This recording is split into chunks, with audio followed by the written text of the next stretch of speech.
Muito boa tarde a todos e a todas. Então, hoje vamos discutir a introdução e o primeiro capítulo da obra Alegoria do Patrimônio, François Schway. Tá, então, como nós já discutimos na aula anterior, então hoje nada mais é do que um reforço do que já foi debatido, tá? Schway, ela é historiadora das teorias e das formas urbanas e arquitetônicas e professora da Universidade de Paris 8. Publicou, entre outros estudos, Urbanismo, Realidade e Utopia, uma antologia, de 1965, e A Regra no Modelo, né? A Teoria da Arquitetura e Urbanismo, de 1980, que ela veio publicar em 1996. Ela é detentora do Grand Prix Nacional do Patrimônio, de 1995, que é um prêmio concedido pela Unesco. E essa obra em especial, ela é uma obra que se encontrava na quarta edição já nos idos de 2006, tá? Publicada pela Unesp. Na introdução, que eu julgo, né, durante todo esses 3 momentos da obra que nós vamos discutir, a introdução, na minha opinião, ela é o que representa toda a massa crítica de Schway, né, no que tange o aproveitamento do patrimônio ou a forma como passamos a tratá-lo, tá? Então, o monumento e monumento histórico, então é assim que ela denomina a introdução dela. Ela deixa 20 páginas para isso, né? Nós vamos debater ele agora e depois nós vamos entrar no capítulo 1. O capítulo 1, ela faz uma abordagem do que vem a ser os humanismos e o monumento antigo, então ela reflete sobre a arte grega clássica, ela reflete sobre o pensamento medieval e ela vai chegar até o 400, né, que é a fase antiguizante que ela chama, né? A fase antiguizante do 400. E a crítica de Schway é que é difícil tu considerar patrimônio. Tá? Patrimônio, ele está acima das concepções ideológicas que cada um carrega consigo, ele se sobrepõe ao tempo e à história. Por quê? Porque as gerações que antecederam, né, preservam aquilo que deve dar continuidade, né, no desenvolvimento da sociedade. Então, ela classifica muito a ideia de monumento. Raros são os momentos que ela considera patrimônio, certo? Porque o patrimônio ele deve persistir as escolhas que fizemos. E os monumentos não. Os monumentos eles servem para lembrar os feitos. Boa parte desses feitos, que nem ela lembra, são feitos de guerra, né? Por exemplo, o monumento do soldado desconhecido, né? Patrimônio para ela não é isso. Patrimônio para ela é o que havia antes da existência desse monumento acontecer. Porque o monumento ele acontece por conta das escolhas. Muitas vezes essas escolhas elas são de caráter político, outras são pela própria transformação da sociedade, né? Então, não vai ser o objeto de hoje, né? Uma discussão de agora, mas, por exemplo, ela avalia muito o que foi a Revolução Francesa, né? Que a Revolução Francesa, na verdade, ela vai fazer interromper o homem do 400, né? E a Revolução Francesa ela só acontece também porque eles vão começar a trabalhar com o imaginário consciente, coletivo, a partir daquilo que eles julgavam ser apropriados de dar continuidade, né? Substitui-se alguns monumentos, né, do absolutismo e se instaura outros por conta do feito que passou a existir. Isso é o que ela considera ser uma conservação real, né? Essa conservação real ela é movida por disputas ideológicas, né? Ela se confere pela disputa. Então, basicamente é isso. Tá? Nós vamos agora tentar esmiuçar o que vem a ser essa introdução dela. Ela considera que patrimônio, essa bela palavra, né, ela tá mantida desde os idos clássicos e ela tem a origem relacionada às estruturas familiares, econômicas e jurídicas, naquilo que ela considera ser uma sociedade estável, certo? O que é a sociedade estável? É a sociedade que conseguiu se enraizar no espaço e no tempo histórico, tá? Mas vamos fazer a citação dela. Na página 11 ela diz assim: patrimônio histórico. A expressão designa um bem destinado ao usufruto de uma comunidade que se ampliou a dimensões planetárias, constituído pela acumulação contínua de uma diversidade de objetos, que se consagram por seu passado comum. Obras e obras-primas das belas artes e das artes aplicadas. Trabalhos e produtos de todos os saberes e dos seres humanos. Em nossa sociedade errante, constantemente transformada pela mobilidade e ubiguidade de seu presente, patrimônio histórico, entre aspas, tornou-se uma das palavras-chave da tribo midiática. Ela remete a uma instituição e uma mentalidade. Né? Ou seja, é a deturpação do conceito e transformado por uma semântica em que essa tribo midiática se utiliza para consagrá-lo no tempo presente. Então ela já faz uma crítica a essa forma de tratar. Né? Por quê? Porque o patrimônio ele absorve as ambiguidades e as contradições pelo simples fato de envolvê-los no seu presente. Né? E isso ela considera que, de certa maneira, o patrimônio ele pode também desarticular dois mundos e duas visões a partir daquilo. Né? E o que isso representa na prática? Que a sociedade concebe hoje tudo de qualquer maneira para tratá-lo como algo benéfico de ser preservado. Mas aí ela faz uma crítica, né? Que a partir da década de 60, em especial de 1960, os monumentos históricos já não representam senão parte de uma herança familiar, como era no passado, que não para de crescer e ainda, junto disso, incluir novos tipos de bens e alargam os quadros cronológicos e as áreas geográficas a partir dos bens que ali existem. Ou seja, o que admitimos ser importante, nós não estamos vendo ele como uma importância para o curso da humanidade. Nós estamos vendo ele importante porque ele faz parte de uma região que pertence a uma localidade que logo vai ter pessoas que fizeram algum feito por aquilo dali. Tá? E ela admite que essa concepção, por mais que ela ganhe sentido a partir de 1960, já é possível ver em 1837.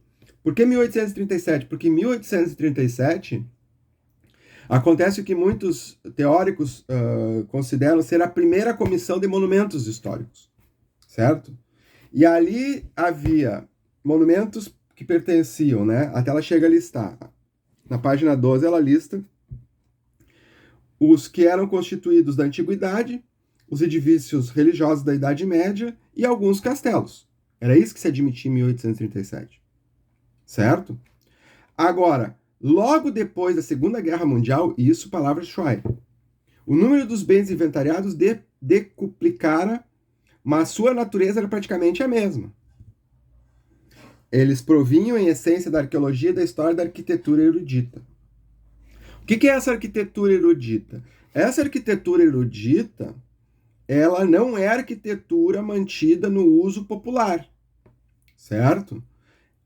Até ela chega a admitir que havia uma arquitetura menor, né, proveniente da própria Itália, e que passa a considerar os monumentos como também construções privadas.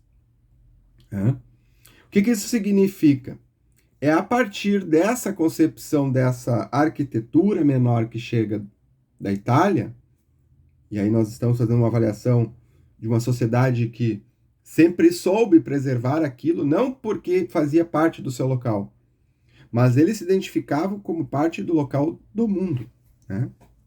E eu acho que é meio que nessa pegada que ela quer levar. A Schwein, ela é francesa, mas ela não admite com que a forma como se trabalha atualmente, né? O cenário nacional se ver, né? A nação se ver por parte dos seus patrimônios, ela diz que não. Né? Que isso é muito semelhante ainda, preservado desde 1837, reafirmado a partir da Segunda Guerra Mundial e volta a ser fortalecido em 1960. O que você está por trás disso, pessoal? É o vocabulário local, né? surge a ideia de uma valorização para os patrimônios que haviam. Certo? Naquilo que ela considera ser uma malha urbana. O que é a malha urbana nessa questão? Ela não ultrapassava os limites do século XIX. Nós estamos falando do caso da Europa, certo?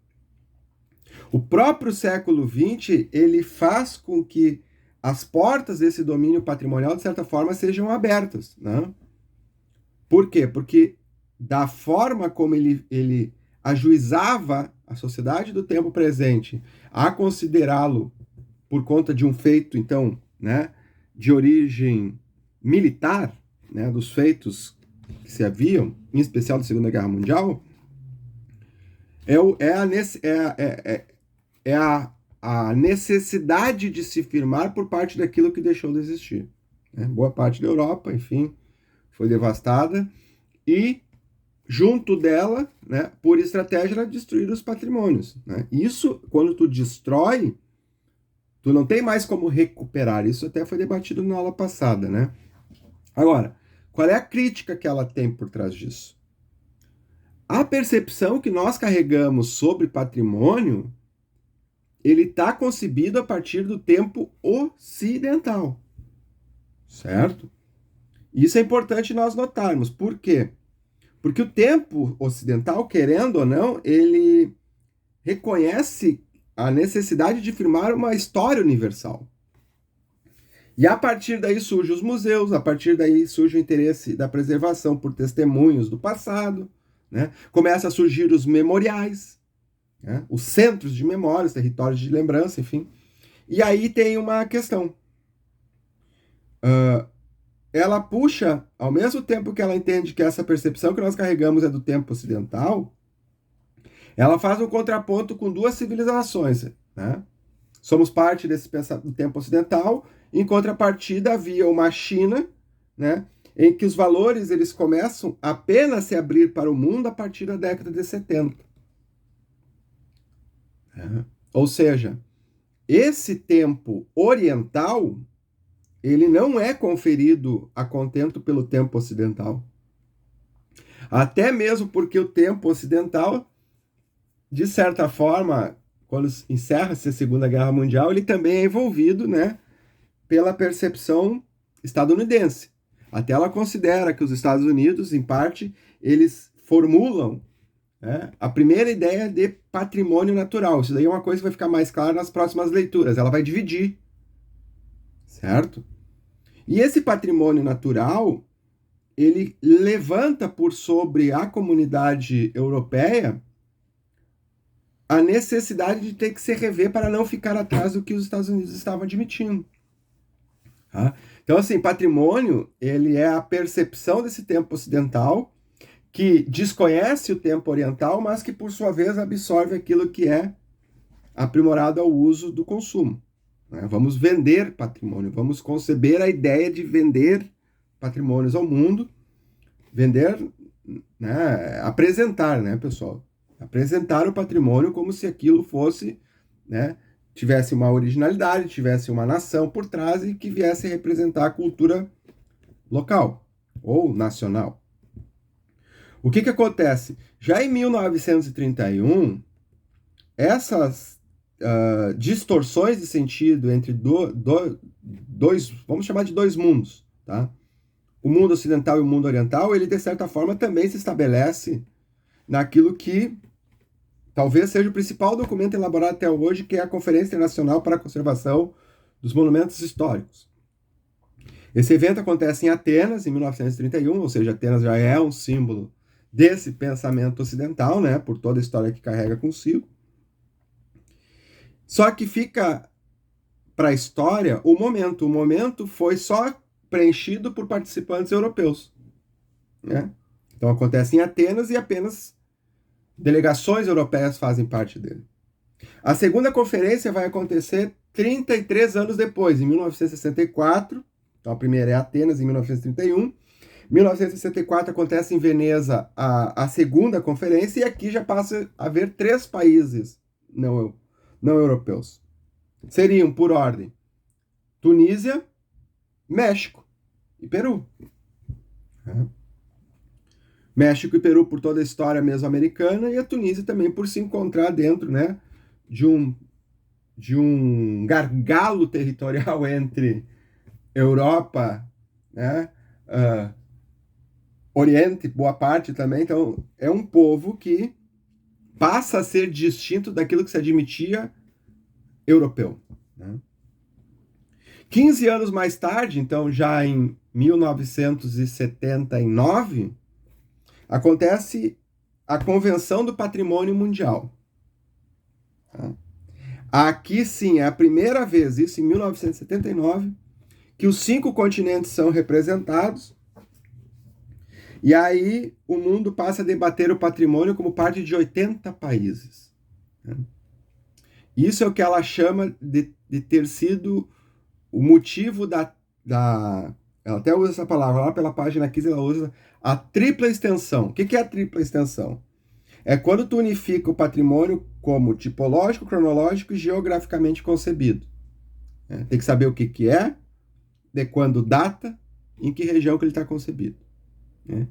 Esse acompanhamento, ele favorece, de certa forma, a popularização do patrimônio, porque, de novo, o patrimônio surge privado, mantido entre famílias, depois a própria religião detém dele, né?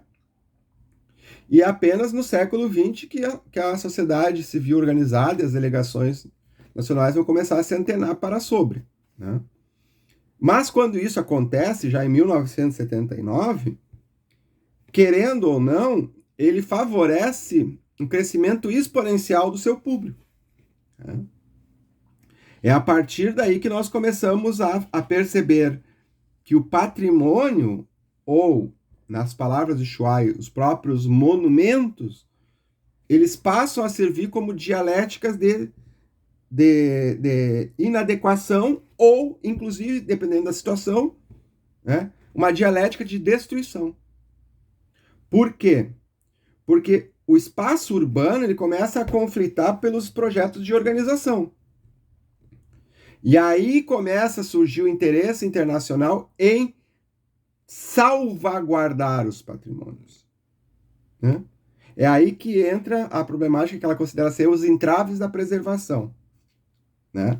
Afinal de contas, preservar, querendo ou não, depende muito do ponto de vista que avalia, mas enfim, para Schwai é bem claro, né? Preservar é um ato de responsabilidade que a sociedade tem que manter para com a sua própria história. Ponto. Para ela é isso. Não interessa se a revolução leva a um lado vencedor e o lado perdedor, óbvio, por sua vez, tem que, né, admitir aquela derrota e junto dele talvez começar a ter que se adequar à rotina de momento que passa a vigorar. Não. Para ela, indiferente da revolução, indiferente do episódio que vem acontecer, uma sociedade patrimonial, de fato, é aquela que procura preservar a própria história a partir da manutenção daquilo que já sempre esteve. Então não é uma escolha. Não é porque eu sou do vermelho, não quero, ganho do azul, logo tem que terminar com o azul. Não. Ou com tudo que os azuis fizeram uma vez. Não, não é mais isso. Ela entende que a disputa ela tem que ficar para o lado cultural e político da questão, mas a história não pode escondê-la, e por não escondê-la, também os homens não poderiam fazer isso com seus patrimônios. Né? Então tem que deixar. Uma sociedade patrimonial é aquela que sabe preservar indistintamente das escolhas que eu faça, no tempo imediato da questão. Porque senão, e isso acontece, né? Eu não gosto da imagem, o que foi que aconteceu basicamente a partir da queda do Muro de Berlim. Né? Vamos terminar com todos os símbolos que lembravam a antiga União Soviética. A contar de Lenin, Stalin começaram a derrubar estátua, monumentos. Né? Monumentos. Estátuas são monumentos. Patrimônio não. Patrimônio é a concepção que você tinha e isso tu não consegue apagar. Certo? Então, a inadequação e os usos atuais, né, dessas referências, para alguns ainda devem ser preservados. Para outros não deveria nem ter existido, mas indiferente da disputa que envolva, a história está para recuperar tudo que está, de certa forma, não assimilado por ambos e faz desse momento algo apropriado para dar continuidade. Então a sociedade patrimonial é mais nessa pegada, é tu conceber que os espaços eles não podem ficar reclusos a uma ideia, uma simples ideia de conservação intransigente. Né? Temos que conservar porque... Não. Mas o que deve existir é uma dinâmica. E neste caso, essa dinâmica, ela acaba, de certa forma, expondo a sociedade da forma como ela é.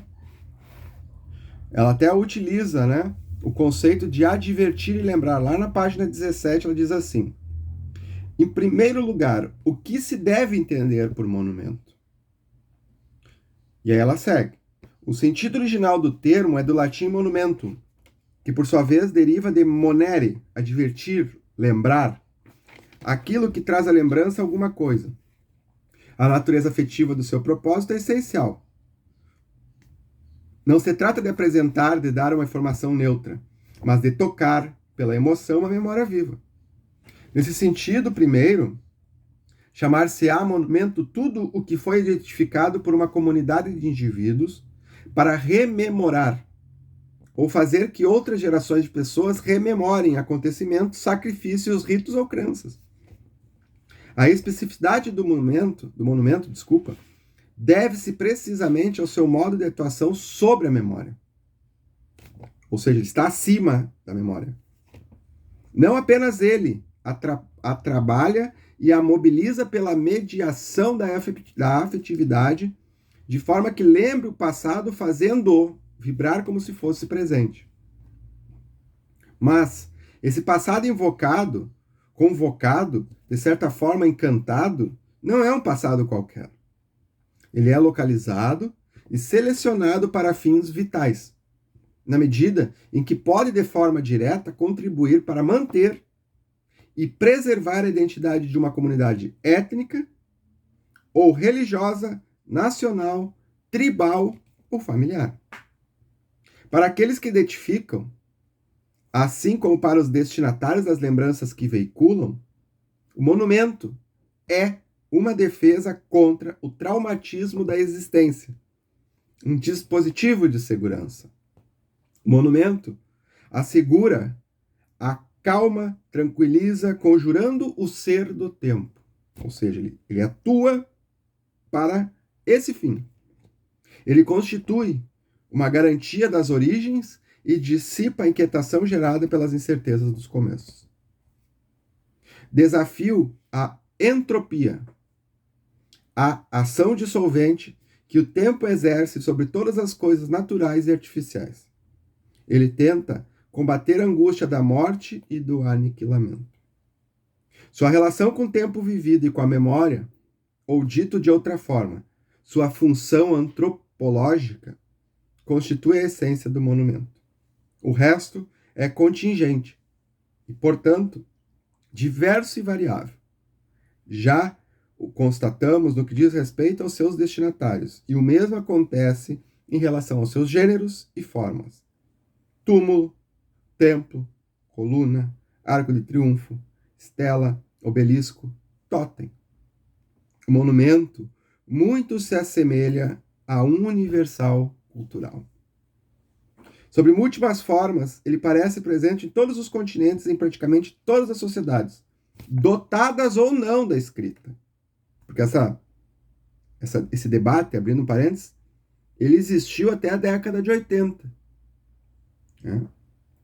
Se apenas as sociedades dotadas da escrita tiveram condição de elaborar os seus monumentos, e assim devemos os conhecer. E não. Seguindo. O monumento, dependendo do caso, recusa as inscrições ou as acolhe, ora com parcimônia, ora de forma liberal, chegando às vezes a se deixar cobrir por elas, tendendo a acumular outras funções. O papel do monumento, porém, entendido em seu sentido original, foi perdendo progressivamente sua importância nas sociedades ocidentais, tendendo a se empanar enquanto o próprio termo adquire outros significados. Fecha aspas. Quais seriam esses outros significados? Aí ela vai listando. Ela diz que o significado, em verdade, ele está em detrimento do seu valor memorial. Tá? Em detrimento do seu valor memorial é admitir os feitos, considerá-los como parte de si, mas também admiti-los como uma memória para gerações futuras. Essa concepção é a sociedade do tempo ocidental, né? Em especial, sociedade do tempo ocidental após Revolução Francesa. Agora, vamos ver o que ela diz no 400, que ela faz muitas comparações com o 400. O 400 é o período em que ela associa toda a celebração religiosa e a todo o memorial que a religião passa a admitir para o globo. É o que ela diz abrir caminho para a substituição progressiva do ideal de memória pelo ideal de beleza. Ela até faz uma sátira com Platão, né? Ela diz que o problema platônico, as memórias artificiais e a difusão das ideias de Platão, na concepção de Schwein, de certa forma deturpam a nossa concepção para dar valor ao estado das coisas. Para Platão só tinha valor o belo. Essa concepção, de certa forma, do belo, ele constitui quando interfere muito no nosso olhar sobre as coisas, né? E ela diz que isso, em verdade, é o papel inverso do monumento. O monumento ele não está só condenado à morte pela invenção da imprensa também. O monumento ele nos aconselha a concebê-los apesar das suas feiuras. Um modelo.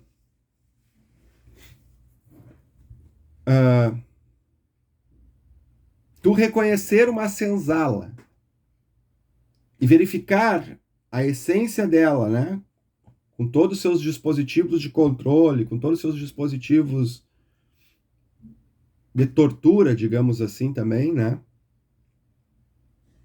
E tu fingir que isso não existe porque a percepção hoje não acompanha essa rotina como era, não lhe dá o direito de querer destruir a senzala. Porque se a senzala existiu e existe, ela também tem um sentido pedagógico de sempre lembrar para a sociedade dos equívocos do passado para não voltá-los a retomar no tempo presente. Uma cela que reporte a crimes horríveis, enfim, não nos dá o direito de ter que terminá-la porque, aconteceu por ações dos homens e hoje a nossa maneira de tratar tudo isso é fazer com que elas ainda permaneçam. Essa é a memória viva, né? E essa memória viva, ela não pode ser apenas mantida para o belo. A história, aliás, ela não é feita por flores, né? A construção da história, ela é um aglomerado de situações que muitas vezes as flores não estão por perto para encantar, né? Mas, ao mesmo tempo, ela faz uma crítica. Já lá pela página 23, 24, ela vai se utilizar de certas situações, porque daí ela vai começar a debater. Para lá, os monumentos, eles são comemorativos? Os monumentos são comemorativos. Boa parte das praças que existem no Brasil tem que ter alguma coisa que lembre Getúlio Vargas. Tem uma rua. Mas, ao lembrar, de certa forma, nós também estamos abandonando outras histórias ou estamos sempre tentando ressuscitar um passado que já morreu? Para Shuai isso é bem claro. Quando tu instaura qualquer monumento por um fim político, por um fim comemorativo, na verdade tu tá fazendo com que esse passado ele acabe absorvendo um peso muito maior do que ele tinha, né? E quando isso acontece, nós começamos a ver que a memória histórica ela está sendo disputada por grupos, por segmentos, né, por ideologias, né? E aí entra uma questão. Ela trabalha muito, né, com essa questão. Por que que hoje é o Louvre? Né? Por que que hoje existe Auschwitz? Uhum. Vejam bem, nós estamos falando do Louvre e nós estamos falando de Auschwitz. Ela entende que esses abstratos e as imagens realistas de ambos são por consequência da Segunda Guerra Mundial. Ah. Antes de ter acontecido a Segunda Guerra Mundial, os homens e a humanidade não estava, né, interessada na existência desses testemunhos históricos, né? Então, isso também reforça a tese que ela diz que o monumento histórico é uma invenção bem datada do Ocidente. Tá? E aí começa a ganhar sentido de novo os olhares, né? O Ocidente quer retratar o belo, o Ocidente não precisa mais lembrar do que aconteceu, dos equívocos, dos erros, das ganâncias, né? Nós temos que começar a retratar o reconhecimento planetário da nossa existência, mas com vagar, né? Como assim vagar? Vendo qual é a qual é o contexto mental que nos encontramos e a visão de mundo que quer se admitir. Então, o campo transformando em monumento é, de certa forma, a garantia que nós temos de que as coisas estão ainda acontecendo, apesar dos equívocos do passado. Então, tu trata o patrimônio como algo muito mais realista, né? Tu não precisa tratar ele de uma frieza, que belo, que lindo, qual foi o artista. Não. Toda a arte, todo processo que envolve o serviço que foi prestado por sobre, ele tem uma finalidade. Essa finalidade, querendo ou não, é reviver, quando lembrado, quando visualizado no passado e mergulhado no tempo que vivemos. Certo? Então, assim, o monumento histórico para Shuai relaciona-se de forma diferente com a memória viva e com a duração que essa tem. Ou ele é simplesmente constituído em objeto de saber e integrado a uma concepção linear do tempo.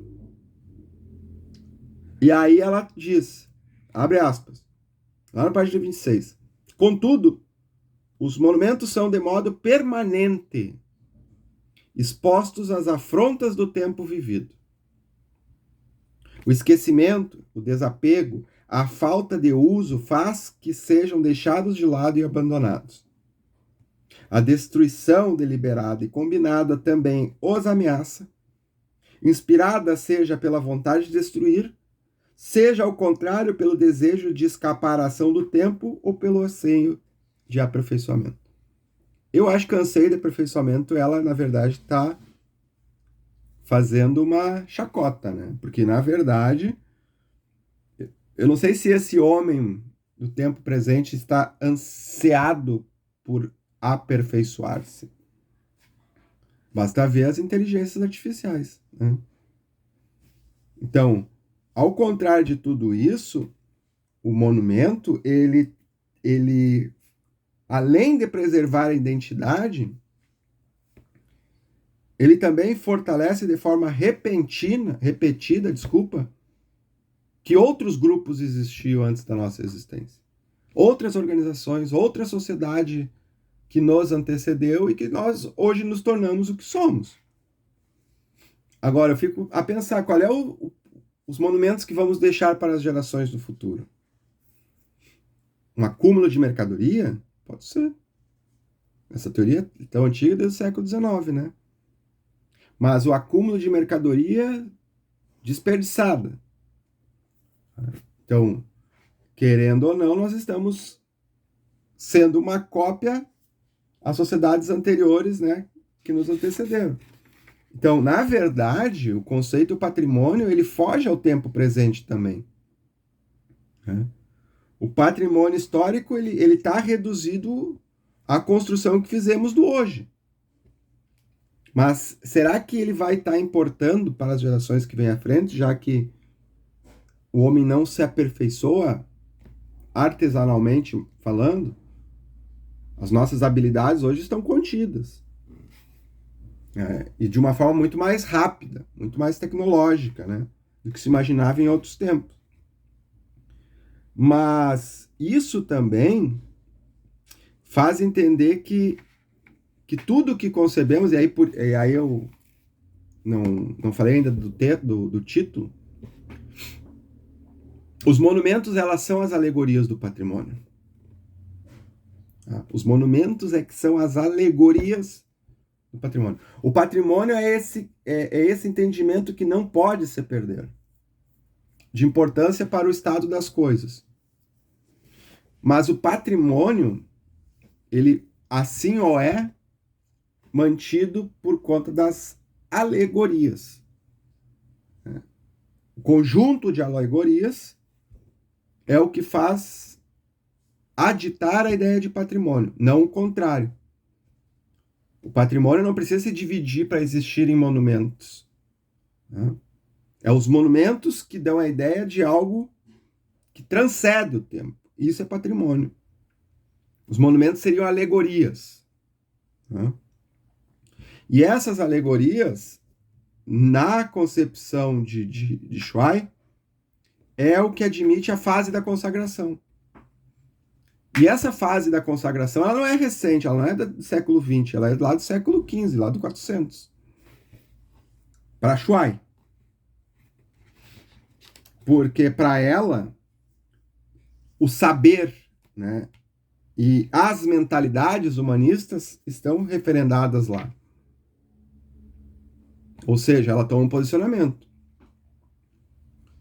Ela entende a importância da Revolução Francesa, ela entende esse homem moderno a partir da Revolução Francesa, mas ela sabe que as habilidades, os saberes e as mentalidades do aperfeiçoamento laboral, artístico, não se devem a eles. Isso se deve ao 400. Os iluministas, então, seriam uma tradição intelectual herdeira desse pensamento. E aí fazem da sua revolução as suas escolhas. A própria Revolução de 1789, ela cristaliza essa ideia entre os amantes comuns da arte para os arquitetos e eruditos da época do Iluminismo. Eles mesmos já admitiam. Né? E Schwein retrocede um pouco. Schwein diz que essa concepção entre dividir erudito e os amantes comuns da arte já era característico do 400. Porque ali as habilidades estão acontecendo. Ali a mentalidade ela é exercida para aperfeiçoar e chegar o mais próximo do real. Né? Pietar, esculpir, pintar, né? Esculpir, pintar, era um acúmulo de habilidades. Por isso que tinha os mestres, os aprendizes. Então esse acúmulo de conhecimento e de habilidade, ele tinha um diferencial tremendo na forma de percebermos o mundo. Né? E é isso que ela reflete, tipo, um tal projeto não pode deixar de voltar às origens. Era essa a ideia que eles tinham. Né? Por mais inovador que ele seja, ele teve uma origem. E essa origem está mantida pelo fulano de tal. Então, isso também, desculpa, é o que permite dizer que patrimônio, né, a partir dessa dessa confissão, ele é uma conduta mantida no tempo e na história. No tempo e no espaço da história. É uma conduta. Tu vai te aperfeiçoar porque tu vai chegar próximo da perfeição. Ah, como é que eu faço isso? Olha, é uma escola aqui. Tem uma escola de artífices, tem uma escola de mestre, tem uma escola para o aprendiz. Então, é um acúmulo de habilidade para formar aquilo que deveria preservar, que era o homem no tempo e no espaço e com habilidades. Tá? Então, assim, ela lá na página 29, ela encerra, então, a introdução, afirmando que nem por isso eles, no caso, né, os patrimônios que passam a existir, derivam de uma mesma mentalidade em todos os países da Europa. É aí que começa a disputa pela memória e pela erudição desses patrimônios no tempo do Ocidente, certo? O primeiro capítulo ela faz um apanhado, então, reforçando que isso que estava sendo debatido agora, do 400, ela prevalece, então, em volta do 400 em si, né, que é os humanismos e o monumento antigo. Ela abre o capítulo com a situação de um monumento histórico já datado em Roma de 1420, para fortalecer o grande cisma, né? E é todo o processo que declina por conta dos humanistas, né? Começam a ver nisso recortes cronológicos com valor heurístico, ou seja, eles entendem que ao modular a percepção, né, que se havia para a época, eles não só estavam a sobreviver ao tempo, como eles também conseguiriam, entre aspas, antecipar ações à frente. O que é essas ações à frente? Até o 400, o homem, o receio do homem era ter que remontar a tempos ainda mais remotos. Ele receava em ter que reportar. Né?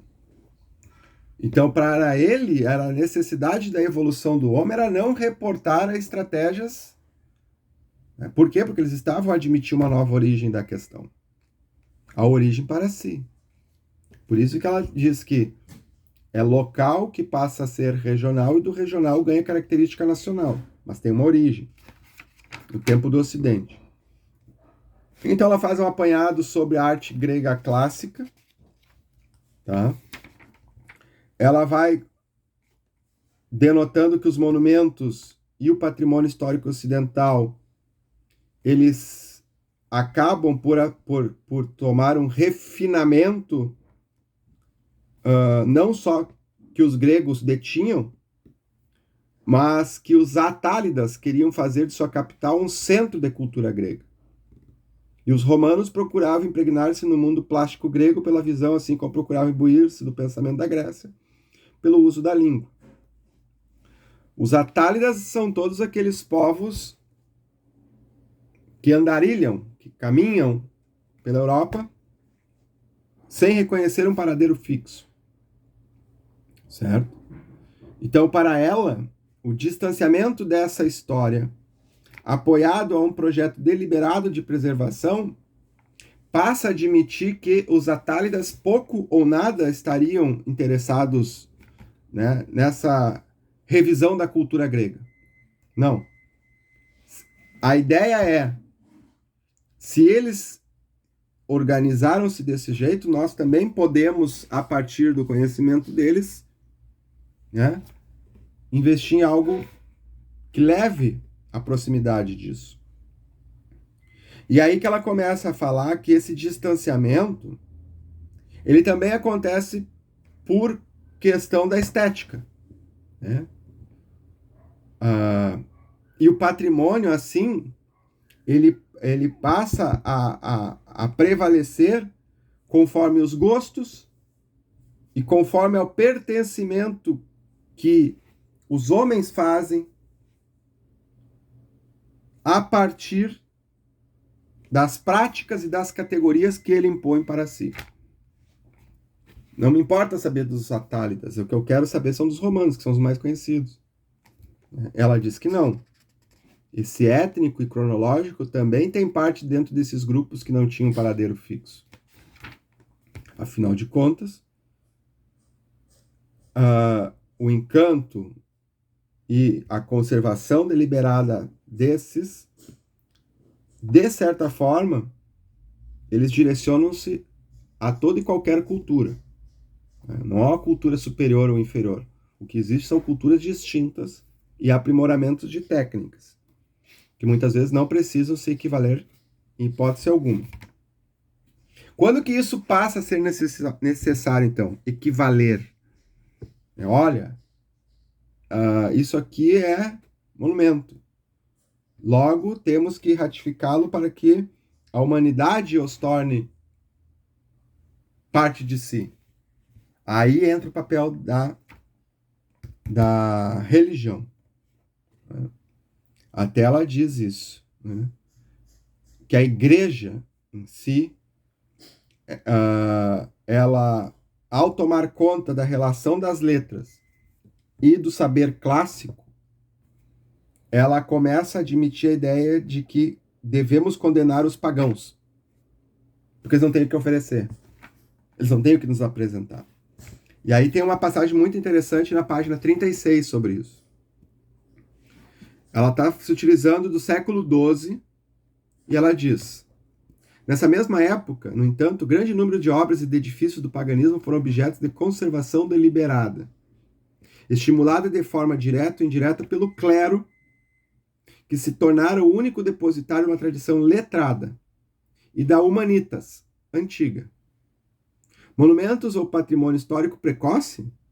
Não podemos responder antes de tentar analisar as motivações dessa atitude de preservação.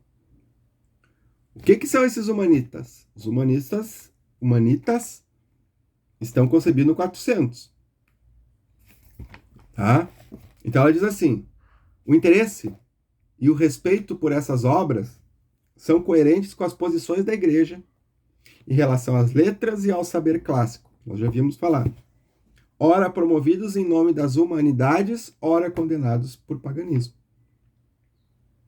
E aí ela faz uma lista pelas grandes abades humanistas. Aí ela cita Guilherme de Volpiano, Gauzelin de Saint-Benoît, Hugues de Cluny, Hildebert de Larvardin, João de Salisbury, Saint-Denis, Guibert, Nogent, todos eles acabam indo para Roma, e lá, ao entrar em contato com a cultura clássica, é a partir daí que eles começam a admirar os monumentos e procuram identificá-los dos seus países de origem. Para mim, essa passagem é o que caracteriza essencialmente toda a maneira perceptiva que se utilizaram para chegar nisso. Ela ainda diz, lá na página 38, para os clérigos do século VIII ou do X, o mundo antigo é ao mesmo tempo impenetrável e imediatamente próximo. É o conflito. Então, assim, quando que esse homem deixa de ter esse conflito? Quando ele passa a acreditar na igreja, no papel dela, né? Digamos assim, na cristianização, né? E passa a ter que cristianizá-los conforme aquilo que eles admitiam ser seguido, mas tem o remanescente do mundo antigo nisso daí. A igreja e o papel dela, como ele coloca, ela passa a ter atuação no século VIII. Mas e antes disso? É aí que ela começa a questionar, né? E até ela trabalha com a palavra proto-humanismo. Né? Proto-humanismo que literalmente está mantido dentro dessa configuração do ser, é um ser em conflito. Eu não posso ser tão arcaico nos meus ritos para não ser lembrado como um homem das pedras, mas também eu não posso tão somente admitir tudo por conta que agora existe a mácula igreja. Então, o que nos formou até antes de existir isso? Então, esse homem do 400, ele está em conflito. Quando é que esses homens, então, passam a entender o mundo? Quando eles se dão conta que essa arquitetura clássica, antiga, ela passa a existir por conta de uma configuração de momento. E aí eles voltam para suas localidades de origem e aí tentam procurar algo que se assemelhe ou que leve à condição disso. Ou seja, é uma nova fórmula de admirar as coisas. E essa fórmula de admirar as coisas, ela não pode estar desassociada da concepção do monumento. É o monumento que vai fazer com que essa admiração passe a ser exercida. O patrimônio não, o patrimônio ele acontece indiferente da admiração, não, ele sempre esteve ali. Né? Então, o patrimônio para Shuai, mas eu não vou antecipar aqui a leitura, mas vocês vão ver no final que o patrimônio ele tem uma missão de unir o corpo e a alma. O corpo é a configuração que fizemos das coisas e a alma é aquilo que dá essência para as coisas. Então, se existe um monumento do soldado desconhecido, é porque existiu um fato catastrófico que deve eu lembrar. Certo? Mas quem é que lembra ele? Os nossos olhares. Se a pessoa simplesmente não entende esse fato aqui como deplorável, que vê que talvez ele não houvesse necessidade de existir, a percepção dela, de certa forma, se autoconflitaria com a sociedade do tempo presente, porque a sociedade do tempo preserva essa e entende a importância desse. Por quê? Porque ela faz parte de um todo que se perdeu. Né? Ou seja, o trato do patrimônio ele não é uma forma vazia de ver as coisas. A forma vazia de ver as coisas é, por exemplo, né? Vamos atacar o quadro de Picasso porque Picasso era qualquer coisa menos cristão. Ou os episódios lamentáveis que tivemos no dia 8 de janeiro. As pessoas atacando né, de modo covarde as obras porque aquilo ali não acompanhava a linha perceptiva que elas tinham das coisas. É certo fazer isso? Não. Tu tem que preservar os dois lados da história, contando sempre os dois lados da história. Né? Então, assim, móveis ou imóveis, desde isso é importante falar. Móveis ou imóveis, as criações da antiguidade, elas não desempenham tão somente o papel do monumento histórico. Né?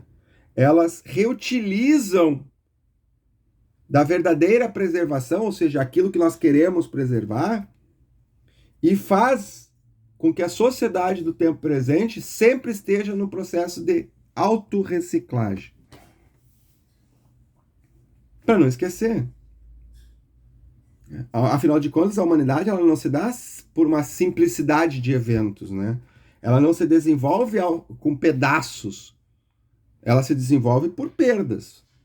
Ela incorpora situações, mas ela não pode construir novas possibilidades para aquilo que deixou de existir ou que foi demolido.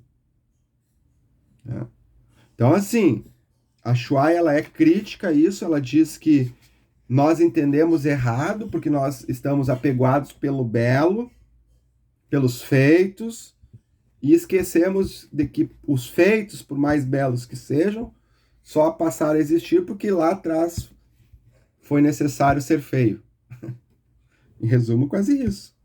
Né? Ela chega a dizer que já em 408, acontece o primeiro decreto de uso secular dos templos a serem protegidos como monumentos públicos. Ou seja, quem é que se antecipa a questão da discussão? O clero. O clero sabia da importância daquilo para ad eterno preservar-se para a humanidade. E isso é importante conhecer. Por quê? Porque, assim, isso é um monumento histórico. Eles tiveram já em 408, a ditar um decreto para que os templos fossem protegidos por serem monumentos públicos. Quem é que retira, então, a ideia de monumento das famílias? A igreja. Então, a edificação disso tudo é o que ela chama de ser a fase antiguizante do 400. Aí ela vai se utilizar de Petrarca, ela vai dizer que Petrarca, de certa forma, ele teve a oportunidade de lidar com grandes homens, né? Homens que tinham o conhecimento e o aprimoramento da habilidade como parte de si, até mesmo para não retroceder nos vestígios do passado. Mas ela também diz que quando a Petrarca começa a se ater de pessoas com conhecimento aprimorado, alguns personagens da época começam a entender que essa leitura, na verdade, ela era uma repaginação que vai ganhar sentido pelos humanistas. Quando eles passam a invocar o conhecimento de Cícero, de Tito, de Sêneca, nos seus ambientes de ofício. Aí que ela vai dizer, bom, aí passa a existir uma limitação da atitude. É a partir desse momento que eles se dão conta que a orientação do efeito Petrarca, ou seja, tu se aproximar de pessoas com alto labor de conhecimento, não só admitia um bom viver, como era a certeza da continuidade. E aí eles começam a dizer, pô, mas essa continuidade também já existiu lá atrás. Quando eu me aprimoro a entender e a invocar, ideias de um Tito Livio, eu estou querendo admitir que a competência ou os testemunhos que admitem a confirmação de algo, ele tem que ser impulsionado pela continuidade. Então, se hoje eu faço um feito, é necessário que outros venham e continuem a aprimorá-lo a partir daquilo dali. E depois nós vamos construir uma espinha que nos configure como parte disso. Aí ela até se utiliza das famílias, dos Médicis, enfim, para dizer que eles também se dão conta que não era apenas acumular riqueza, mas deveriam se acumular propriedades que trabalhassem com o olhar, o estético. Aí sim, erudito e estético se unindo é o que Shuai considera ser a medida que permite a sociedade do tempo, então, a atuar em busca do sentido original do que ela considera ser o monumento histórico. É a união desses dois, Erudito, e junto desse erudito, o auto-perceber, o auto-verificar-se apesar das situações impostas, Não precisamos precisá-los, afinal de contas, existindo já o basta. A ideia principal é essa. A erudição, até com divergente tu pode lidar. Sem erudição, o caminho é a destruição. Uma pessoa erudita, ela sabe se relacionar, inclusive, com o intransigente, com o contraditório, com aquele que não aceita. Pode até não querer construir nada com essa pessoa, mas que o erudito vai saber se relacionar, por sobre ele vai. Agora, uma pessoa que carece da erudição, a forma e a reação que ela tem é destruir. Certo? Então, se nós pararmos para analisar, sim, ela está correta em dizer que a concepção patrimonial que nós temos, ela se admite ao tempo do Ocidente. E por que nós não temos tanto conhecimento do Oriente, do tempo Oriente? Porque para eles patrimônio sempre existiu. Patrimônio é parte do que eles são. Eles não precisam expor ao mundo e falar, olha, somos por conta disso. Não, eles aconselham, eles autorizam, eles delegam, mas sempre reclusos à sua erudição, né? Para eles, o tempo do Ocidente pouco ou nada acrescenta-se, né? E aí tu vê que, por exemplo, a própria China e o próprio Japão, eles só foram se deixar reconhecer a partir da década de 70. E a China ainda tem locais que o ser do Ocidente não há como entrar. Não entra, não participa. Por quê? Por causa que aquilo ali é parte milenar de algo maior, o patrimônio nacional. O que é o patrimônio nacional? É a nossa cultura, é o nosso hábito, é a nossa forma de lidar, inclusive com o Ocidente, né? Então, o terreno privilegiado nesse caso, e a sociedade, né, consciente do seu papel junto ao patrimônio, não se encontra na Europa e muito menos se encontra no Templo do Ocidente. O Templo do Ocidente ele é destrutivo para Shuai. Ele substitui, ele torna as coisas substituíveis, né? Vamos terminar com quarteirões de casas milenares para construirmos o Louvre, certo? Vamos simplesmente fazer com que a sociedade do tempo presente esqueça o que era aqui, mas agora temos que lembrar para sempre, para que outras pessoas não venham a praticar genocídio, holocausto, como queiram, e aí, a partir de agora, temos Auschwitz. Ou seja, o esquecimento, ele também faz parte do comportamento como arraigamos ou como persistimos, né? Agora, patrimônio não pode ser só belo. O patrimônio, ele necessita ser dimensionado. E ele persiste a tudo e a todos que por aqui passam, ou que passarão, ou que já não se encontram mais. Ele exige de nós uma leitura aprimorada sobre isso, né? Até porque o ser racional, ou seja, a razão desse tempo ocidente, ele se dá conforme admitimos as coisas como elas são, o estado das coisas, né? Quando tu simplesmente manda demolir e não justifica o motivo da demolição, na verdade nós não estamos avançando em aperfeiçoamento, em habilidades, como eu disse anteriormente, né? Essa frieza, ela é tecnológica, ela não é potencializada, desculpa, pelo ser erudito, né? Então, a princípio era isso. A introdução e o primeiro capítulo do que vem a ser para Shuai é isso.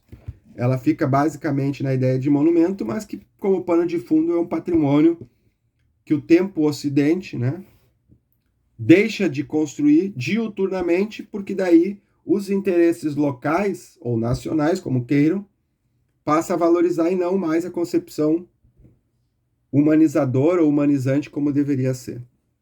Espero ter auxiliado na compreensão, no refortalecimento do conteúdo, porque isso aqui já foi debatido. Na eventualidade de já terem lido esse trecho, talvez o que foi debatido agora possa auxiliá-los numa melhor compreensão. E, desde logo, desejo a todos um bom final de semana. E, quando possível, verifiquem essas informações que aqui foram disponibilizadas, porque auxiliará aí muito na compreensão da obra. Tá bom? Forte abraço a todos e a todas e seguimos em contato.